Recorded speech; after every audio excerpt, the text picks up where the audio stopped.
जनसेवा सहायक party Bharat party 2027 में 154 प्रत्याशी उतारेगी मैदान में।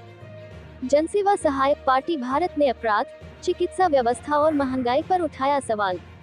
बरेली। जनसेवा सहायक पार्टी भारत के राष्ट्रीय अध्यक्ष ओपी सिंह लोधी द्वारा सर्किट हाउस में एक प्रेस वार्ता का आयोजन किया गया और कार्यकर्ताओं के साथ समीक्षा बैठक की गई।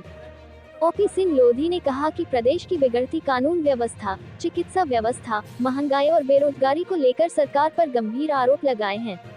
पार्टी के पदाधिकारियों ने कहा कि प्रदेश के कई जिलों में 108 एम्बुलेंस सेवा सुचारू रूप से उपलब्ध नहीं है, जिससे मरीज समय पर अस्पताल नहीं पहुंच पा रहे हैं। और अगर हमारी पार्टी की सत्ता आती है तो हम जल्द ही चिकित्सा और शिक्षा क्षेत्र को फ्री सुविधाएं मुहैया कराएंगे और शराब को बंद करेंगे। हमारी युवा पीढ़ी जो नशे की ओर अग्रसर है, उन्हें बचाने का कार्य करेंगे। क्या नाम सर आपका? मेरा नाम डॉक्टर ओपी सिंह लोधी। आप जो है आप बरेली आए हैं, क्या कार्यक्रम है आपका और 2027 चुनाव के लिए किस तरह तैयारी कर रहे हैं? हमारी 2027 में हम लोधी वाले सीटों पर 154 सीटों पर प्रत्याशी उतार रहे हैं अपने। बरेली में भी जी, कौन कौन सी विधानसभा उतार रहे हैं? बरेली में सारी विधानसभा उतारेंगे हम लोग। अभी कोई नाम घोषित किए हैं? जी, मैंने नाम खोलना नहीं चाह रहे हैं। 30 प्रत्याशी मेरे फाइनल हो चुके हैं इसके। क्या चुनाव के मुद्दे रहेंगे आपके? हमारे चुनाव के मुद्दे जैसे घरेलू बिजली फ्री, जैसे पत्रकारगण है, कम से कम 11,000 रुपये सामान्य वेतन होना चाहिए इन लोगों का, जो प्राइवेट पत्रकारगण है। और वकील लोग हैं, इनकी भी जो प्राइवेट है उनको भी कुछ ना कुछ मानदेय मिलना चाहिए। और घरों की मुफ्त बिजली की मांग कर रहे हैं। किसानों के खाद जो है आजकल जो बहुत परेशानी से खाद मिल रहा है, डाया खाद, वो खाद आदमी को टाइम से मिलना चाहिए, जिससे कि ढंग से वो अपनी खेती कर पाए। जब खेती अच्छी होगी तो देश आगे बढ़ेगा हमारा। बेरोजगारी के लिए जैसे जो लगे युवा लोग हैं, युवा लोगों के लिए हर किसी को जॉब मिलेगी। जनसेवा सहायक पार्टी सत्ता में आती है तो कोई भी ऐसा आदमी बच रहा है जिसे जॉब नहीं मिले। मेरा नाम मिश्रीलाल राजपूत लोधी है और मैं मिशन 2024 में 25 लोकसभा से जनसेवा सहायक पार्टी का सांसद प्रत्याशी रहा हूं और इस समय वर्तमान में जनसेवा सहायक पार्टी का राष्ट्रीय उपाध्यक्ष पद पर मैं आसीन हूं।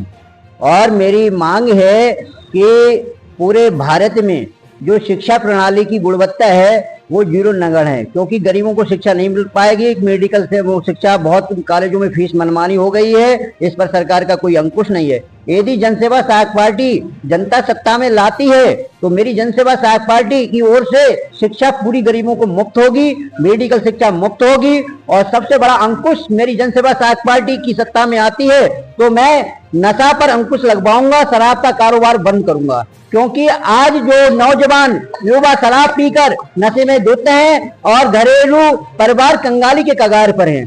सरकार वाहवा लूट रही है और चारों तरफ इसी नशा के कारण अत्याचार अपराध बढ़ रहे हैं। और सबसे बड़ा भ्रष्टाचार पुलिस पर है। पुलिस को सरकार ने पूरी छूट दे दी है और पुलिस निर्दोषों पर मुकदमा लगाती है, गुंडों को बचाती है।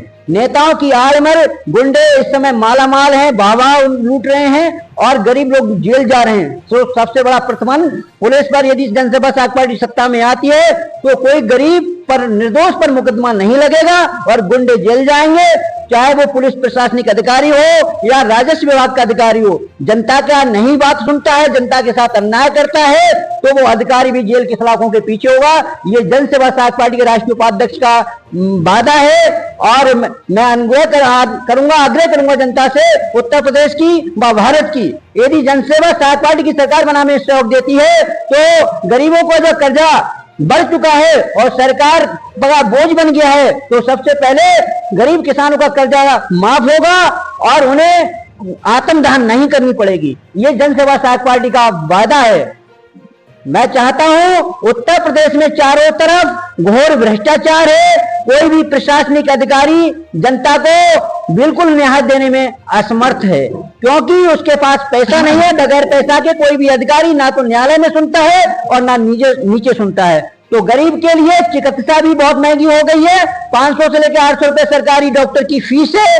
तो बताइए कहां से शिक्षा होगी, कहां से चिकित्सा मिलेगी? और बताइए, सरकारी अस्पतालों में 75 साल भारत आजाद हो गया, तो आज तक एमआरआई नहीं है। जब एमआरआई की जांच ही नहीं हो पाएगी तो गरीबों का इलाज कहां से हो पाएगा।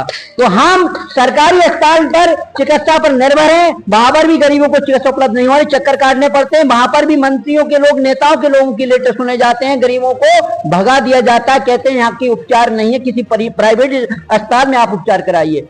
तो जनसेवा सहायक पार्टी यदि सत्ता में आती है तो जनसेवा सहायक पार्टी के राष्ट्रीय उपाध्यक्ष मिश्रीलाल राजपूत लोधी का वादा है, कोई गरीब बीमारी से चिकित्सा के अभाव में नहीं मरेगा।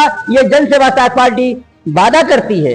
तो उत्तर प्रदेश सरकार में चारों तरफ भ्रष्टाचार दूर होगा और सभी लोग रात दिन कहीं भी अपने जंगल में आराम से रह सकेंगे। आज जनता का कोई भी जंगल में आदमी जाता है तो महिलाओं का मर्डर हो जाता है, पुरुषों का मर्डर हो जाता है, तो अपना क्षेत्र खाने में भी जनता समर्थ है।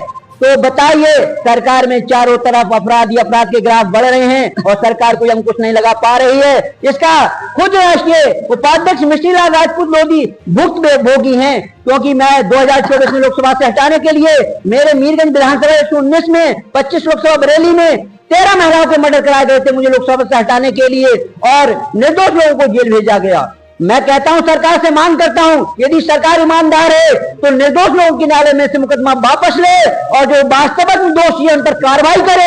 ये आवाज जनसेवा सहायक पार्टी उठाती रहेगी जब तक निर्दोष लोगों को न्याय नहीं मिलेगा। तो पूरे भारत में अभी तो जनसेवा सहायक पार्टी ने लिए लड़ाई है, आगे बहुत भारी लड़ाई है।